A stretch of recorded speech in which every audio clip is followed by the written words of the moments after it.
চলছে অবিরাম, কোথাও রাত কোথাও দিন। কি ঘটলো কোন দেশে? বঙ্গবার্তায় আজ দিনের শেষে। রাজ্যের মালদহ সীমান্তে বিএসএফ এর কাঁটা তারের বেড়া দেওয়ার কাজে বাধা বাংলাদেশের, পরে পিছু হটতে বাধ্য বিজিবি। রাজ্যের পুরুলিয়া জেলার ঝাড়খণ্ড সীমান্তে বৈকুণ্ঠপুরে বাঘের পায়ের ছাপ, আতঙ্কে গ্রামবাসী। সুন্দরবনে আজমলমারি রেঞ্জের কুলতলির মইপিঠে বাঘের আতঙ্ক, লোকালয় থেকে জঙ্গলে ফেরাবার চেষ্টায় বনকর্মীরা। নেপালে ভূমিকম্পের আতঙ্ক, তছনছ তিব্বতে মৃত্যুর মিছিল, 53 জনের দেহ উদ্ধার। বাংলাদেশের স্বাধীনতা বিরোধী মেজর ডালিমের প্ররোচনামূলক মন্তব্য, আরও এক স্বাধীনতা আন্দোলন চাই। কলকাতায় জাল পাসপোর্ট চক্রের জাল জটিল আরও। চীনা ভাইরাস HMPV নিয়ে উদ্বেগ বাড়ছে দেশের সংক্রমিত 4 শহরে। সুপ্রিম কোর্টে SSC চাকরি বাতিল মামলার শুনানি মুলতুবি, হতাশ আন্দোলনকারীরা।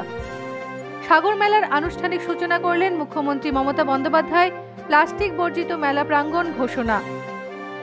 সাগর মেলার সময় 5 লক্ষ টাকার বীমা ঘোষণা।